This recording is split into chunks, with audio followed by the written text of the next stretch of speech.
عزيزي الكائن الجعان الكسلان، لو انت اي حاجة من الاتنين دول زي كده بالظبط، انا جاي لك النهاردة باسرع طريقة تقدر تعمل بيها حاجة حلوة وحرفيا مش هياخد منك اي وقت. حاجة حلوة وسريعة وما بتاخدش حرفيا 10 دقايق. كل اللي عايزه منك انك تصلي على النبي وتتابع الفيديو ده للاخر وتعمل لنا لايك وشير وكومنت. ولو لسه ما تابعتنيش انزل تابعني عشان هيفوتك عظمة.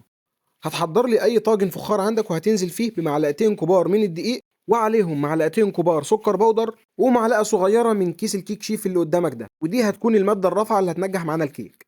اديها بقى نطره فانيليا سواء سايله او بودر. معلقتين كبار من زيت الطعام، اي نوع زيت عندك انزل بمعلقتين كبار منه.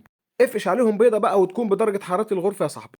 اظن هنا انت عرفت ليه احنا حطينا نطره الفانيليا اللي انا ذكرتها قبل كده. انزل عليهم بقى بما يقارب معلقتين كبار من الحليب. هنا بقى عايزك تخلط المكونات كويس جدا جدا، وفضل لو في مضرب كهربائي. انا خلطتها بالمعلقه وطلعت 100 100. اهم حاجه انك تخلطها كويس جدا جدا وتتاكد ان هي بقت زي اللي انت شايفها قدامك دي، وهو ده القوام اللي احنا محتاجينه. بعد كده بقى هتشتغل على نضيف وهتغير الطاجن وتجيب اي طاجن تاني، وممكن تستعمل نفس الطاجن عادي، بس انا قلت اغير الطاجن يعني، ونزلت بالمكونات كلها فيه. حطه في الفرن على درجه حراره 180 10 دقائق.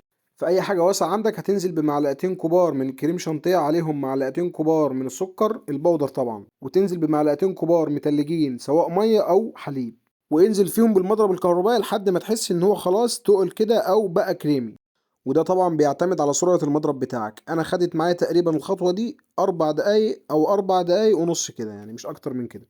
اهم حاجه انه يوصل معاك في الاخر ان هو يكون ما بينزلش كده يعني تقيل. هنشيل المضرب الكهربائي على جنب ونروح نطلع الكيكة من الفرن ونختبرها، يعني بأي خلة سنان عندك كده لو دخلتها فيها وطلعتها وطلعت نظيفة كده انت في المضمون. ما شاء الله الكيكة طلعت ناجحة جدا وطلعت هشة اكتر مما كنت متخيل. وازاي رفعت؟ المهم ان انا هشيل اي زيادات عشان خاطر طبعا لسه في طبقتين كمان هحطهم. بعد ما خليت الكيك كله بمستوى واحد هجيب نفس خلة السنان اللي انا اختبرت بيها الكيك وهخرم كل مكان في الكيك كده لحد ما اتاكد ان هو كله اتخرم، عشان خاطر بعد كده اكون مجهز عندي نص كوبايه حليب عشان خاطر اشرب بها الكيك ويكون طري كده. بعد ما الكيك يبرد خالص وتتاكد ان هي خلاص بقت بارده، هتبدا تنزل بطبقه الكريم شانتيه اللي احنا لسه عاملينها. وطبعا ما تنساش تسوي الوش عشان خاطر لسه هنحط صوص كراميل. الخطوه دي بقى انت ممكن تحط قطع مانجا او قطع موز او قطع فراوله او اي فاكهه انت بتحبها او حتى اوريو حسب رغبتك. عامة أنا بحب فيها صوص الكراميل والمانجا، بيودوها في حتة تانية. ودي بقى لو عايز تزينها وتقدمها ويبقى شكلها جامد. وبالمناسبة صوص الكراميل اللي انتوا شايفينه قدامكم الدهب الكريم الجامد ده أنا اللي عامله في البيت يعني مش شاريه. لو عايزين أنزل لكم بالطريقة يا ريت تقولوا لي في الكومنتات. ولحد هنا عايزك ترمي أي حاجة في إيدك وتصلي على النبي وتسمي الله وتعالى ندوق ونشوف العظمة دي بتقول إيه.